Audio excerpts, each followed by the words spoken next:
Dear friends, I love the teachings of a man called Osho, also known as Rajneesh. And I came across his teachings when I was only 18 or 19 years old. I was in the break, like I was in an engineering college, I was studying computer engineering. And after the first semester, there was a long break, 1.5, 2 months. Nowadays, you don't get that kind of break, but 1.5, 2 months break between semesters. And I went to the library.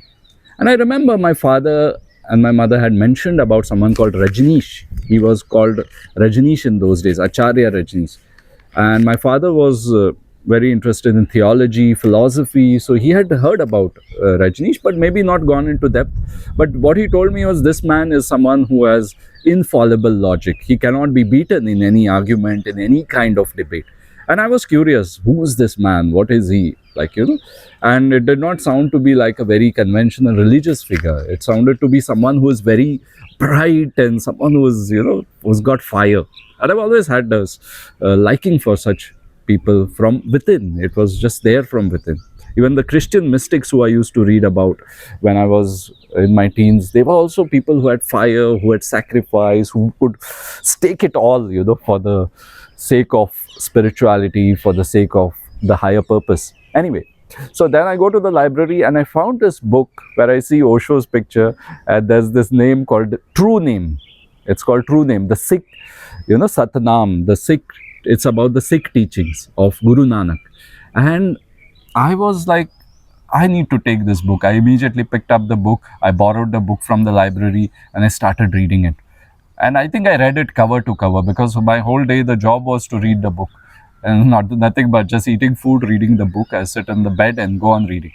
And I remember one evening when I was reading this book, what happened was, I was in one of the rooms in my house and I was reading about something called as witnessing came up. Sakshi, witnessing came up in the book.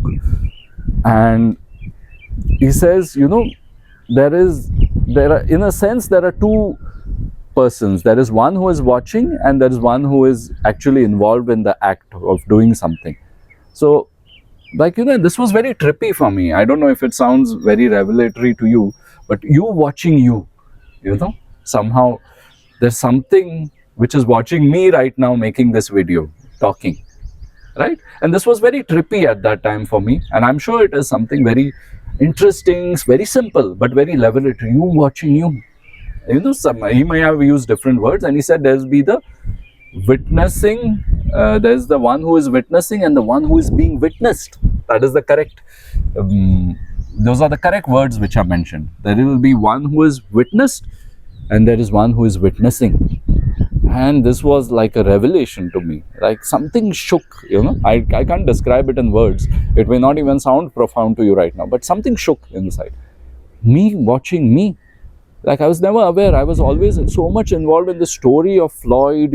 Floyd has to get marks. Floyd has to study. Floyd has to do something in life. And suddenly there's something watching this whole character, And Advaita also says that we are characters in the play. Shakespeare says, the world is a stage and we are the players on the stage, right? Mere actors on the stage. And this really came as a very profound realization. So first thing was witnessing. Then I started reading, after some point I started reading From Sex to Superconsciousness, which is from his Hindi talk, Sambhog se Samadhi tak. Actually, Sambhog is not rightly, correctly, accurately translated as sex. Sex is just a, activity, physical activity. But Sambhog means something which is equal involvement of the two partners, but then also in a certain rhythm, certain balance, certain moderation. So there's a lot of finesse to Sambhog. It's not just sex. So it's the right kind of sex or the balanced kind of sex, which we are talking about when we talk about Sambhog. So Sambhog se Samadhi. From that to Samadhi. It's not just, what you say, ejaculatory sex where you just release and you relieve yourself of something. That is like going to the toilet. Osho says it is like sneezing when you are just relieving yourself of the juices in your system. and you feel light, you go to sleep, or you sit and you smoke, or you go and have a shower, right? There's no love involved in that. So there are a lot of beautiful insights in this book, From Sex to Super Consciousness.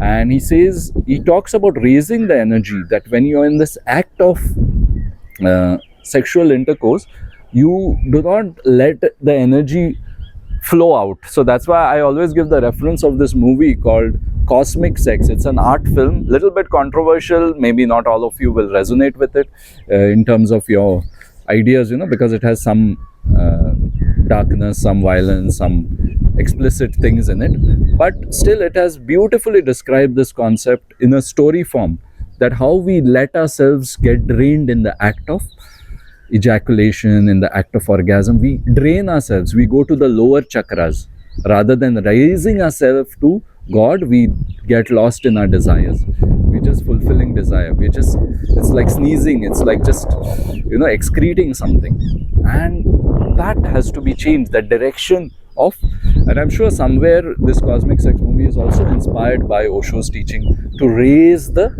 energy to the higher chakras. This is not easy as a process, but with love, with devotion, this can happen. If both the people have an awareness, have this reverence towards each other, then it will happen, definitely. So I really liked what he said in From Sex, Sambhog se Samadhi Tak, in Sex to Super Consciousness. It's something very revolutionary, and this was very long back, I think 60s or something this talk was given. And imagine in those days he could talk about sex in such a new light, not just in the light of reproduction or in the light of relieving oneself, but more in terms of. And he also goes on to say that when sex happens between two conscious people in a very conscious manner, in a very sacred manner, then you will have children who are also very divine children. You give birth to divine children. So he talks about many things. He's not against reproduction, but he's against the lower, doing it as a duty, doing it just as a, what do you say, as a excretory act or something like that. I think you understood what I'm trying to say. So that was a beautiful take on the very procreational aspect of life.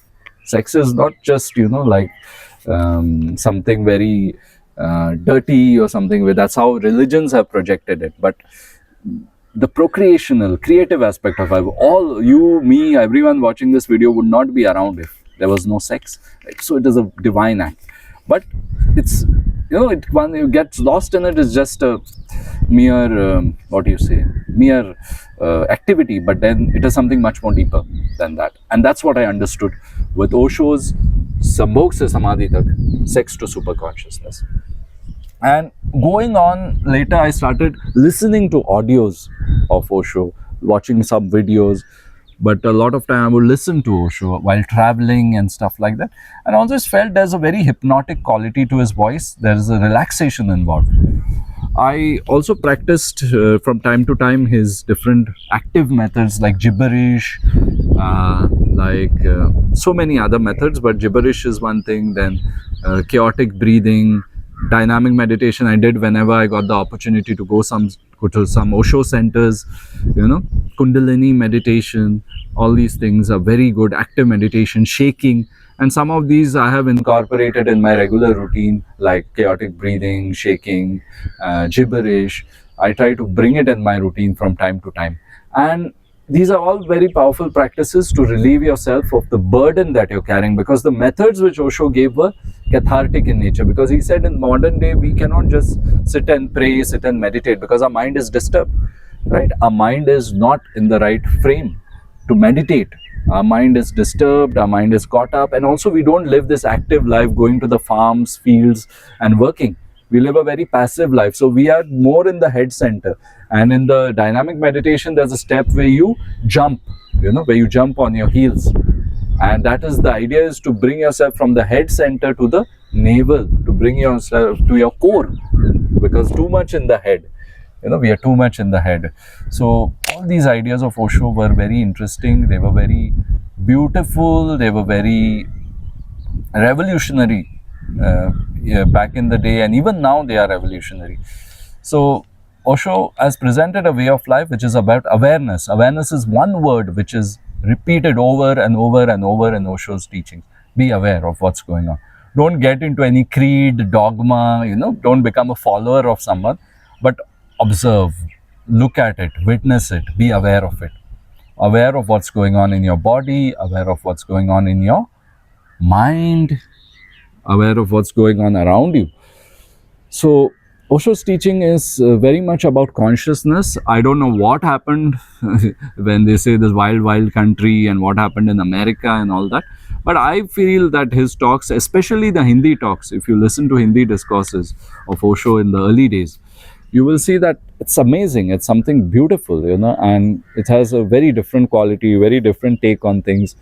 Maybe Osho was not in favor of some traditional aspects, but I feel that he's not restricting me from embracing. If I'm in awareness and I want to embrace some traditional practice, I can still do it, and I still do it. I can go to churches, I can go to temples, I can go to whatever, and it's up to me. But Osho gives a framework of life, of awareness, and he's saying go beyond the dogma, we go beyond the but of course Osho's disciples themselves, we need to save ourselves from the disciples, because they will tell you, do this in a certain way. They try to make it a religion, but actually Osho was like, just be free. He did not even appoint a successor.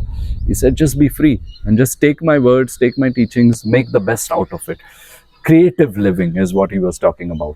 So I hope you got a message of what Osho's teachings are like. I'm sure many other influences, big influences, have tried to explain what he was trying to say, but Osho's teaching for me is simply about awareness and love. If you're in awareness, you are in the same, you're doing the same thing. If you're in love, if you're uh, doing something with love, then again it becomes a creative act. So do your work with love, do your work with awareness, whatever fits you. So this is the kind of freedom and the kind of openness that Osho has given, and I hope we can listen to Osho and absorb what is good, rather than just becoming dogmatic followers or becoming haters, which is the other extreme.